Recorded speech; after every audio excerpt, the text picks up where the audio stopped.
મહાનગરપાલિકા દ્વારા શિક્ષણ ક્ષેત્રે એક મહત્વપૂર્ણ અને સરાહનીય પગલું ભરવામાં આવ્યું છે। સુરતના યોગી ચોક નજીક આવેલા મહાવીર ચોક ખાતે એક આધુનિક સુમન શાળાનું નિર્માણ કાર્ય સંપન્ન થયું છે।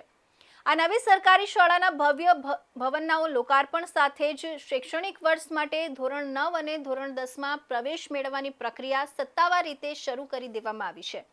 આ શાળાનો મુખ્ય ઉદ્દેશ્ય સ્થાનિક સ્તરે રહેતા મધ્યમ અને શ્રમિક વર્ગના પરિવારોના બાળકોને ખાનગી શાળાઓ જેવું જ વૈભવી ઇન્ફ્રાસ્ટ્રક્ચર અને ઉચ્ચ ગુણવત્તાયુક્ત શિક્ષણ તદ્દન વિનામૂલ્યે પૂરું પાડવાનો છે। ગુજરાત સરકારના આરોગ્ય રાજ્યમંત્રી પ્રફુલ્લ પાનસેરિયાએ તાજેતરમાં જ આ અદ્યતન સુમન શાળાની મુલાકાત લીધી હતી અને શાળાના ઇન્ફ્રાસ્ટ્રક્ચર તેમજ સુવિધાઓનું બારીકાઈથી નિરીક્ષણ કર્યું હતું। આ મુલાકાત દરમિયાન તેમણે જણાવ્યું હતું કે મુખ્યમંત્રી ભૂપેન્દ્ર પટેલના નેતૃત્વમાં સમગ્ર રાજ્યમાં સર્વાંગી વિકાસના કાર્યો થઈ રહ્યા છે, જેમાં શિક્ષણને સર્વોચ્ચ અગ્રતા આપવામાં આવી છે। સુરત મહાનગરપાલિકા દ્વારા તૈયાર કરાયેલું આ નવું શૈક્ષણિક ભવન સરકારી શિક્ષણ વ્યવસ્થાનો એક નવો ચહેરો રજૂ કરે છે। આ શાળામાં ભણતા મધ્યમ વર્ગના વિદ્યાર્થીઓને કોઈ પણ પ્રકારની ફી ચૂકવવી પડશે નહીં। આજના સમયમાં જ્યારે ખાનગી શાળાઓની ફી સામાન્ય પરિવારો માટે મોટો બોજ બની ગઈ છે, ત્યારે આ સુમન શાળા વાલીઓ માટે આશીર્વાદરૂપ સાબિત થશે। આ નવી સુમન શાળાની સૌથી મોટી અને વિશેષ બાબત એ છે કે આ શાળા 2 પાળીમાં ચલાવવામાં આવશે। સામાન્ય રીતે સરકારી શાળાઓમાં એક જ પાળી હોય છે, પરંતુ આ વિસ્તારમાં વિદ્યાર્થીઓની સંખ્યા અને જરૂરિયાતને ધ્યાનમાં રાખીને રાજ્ય સરકાર દ્વારા આ શાળાને 2 પાળીમાં ચલાવવા માટેની વિશેષ મંજૂરી આપવામાં આવી છે। શાળા વહીવટીતંત્રના જણાવ્યા અનુસાર ઘણીવાર એવું બને છે કે મર્યાદિત બેઠકોના કારણે કેટલાક તેજસ્વી વિદ્યાર્થીઓ સવારની પાળીમાં પ્રવેશ મેળવવાથી વંચિત રહી જતા હોય છે। આવા તમામ વિદ્યાર્થીઓ શિક્ષણથી વંચિત ન રહી જાય તે માટે જ બીજી પાળીમાં પણ ધોરણ 9 અને 10ના વર્ગો સમાંતર રીતે શરૂ કરવામાં આવશે। આ નિર્ણયથી વિસ્તારના સેંકડો પરિવારો અને વિદ્યાર્થીઓને મોટો ફાયદો થશે।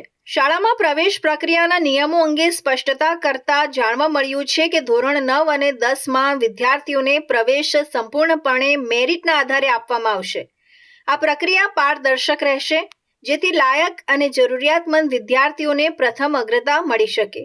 યોગી ચોકની બાજુમાં મહાવીર ચોક પાસે સુરત મહાનગરપાલિકા અને ભારતીય જનતા પાર્ટીના શાસનની અંદર આ સુમન શાળા મંજૂર કરવામાં આવી હતી અને ટીમ ભારતીય જનતા પાર્ટી દ્વારા સુરતના દરેક ખૂણે ભારતીય જનતા પાર્ટીની ટીમ કોર્પોરેટર દ્વારા એક ખૂણે જ્યારે આવી સરસ સુંદર શાળાઓ બની છે, ત્યારે મને ગર્વ છે કે મારા વિસ્તારમાં પણ સુમન શાળા ભારતીય જનતા પાર્ટીના શાસનમાં બની છે।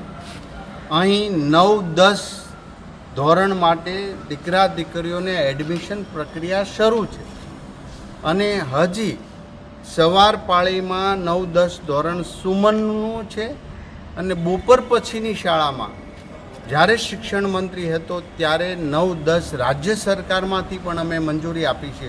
એટલે આ 2 પાળીમાં આ શાળાની અંદર 9-10 ધોરણ શરૂ થશે અને આવતા વર્ષથી ક્રમશઃ 11 અને 12 ધોરણ આ શાળામાં અમે પ્રવેશ આપીશું।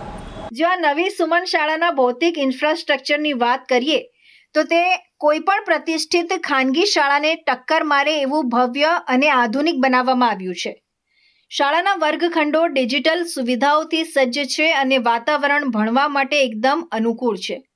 મંત્રીએ ગર્વભેર ઉલ્લેખ કર્યો હતો કે આસપાસના સમગ્ર વિસ્તારમાં એક પણ એવી ખાનગી શાળા નથી કે જેની પાસે આટલું મોટું ભવ્ય ભવન હોય કે આટલો ઉચ્ચ લાયકાત ધરાવતો અને અનુભવી શિક્ષકોનો સ્ટાફ હોય।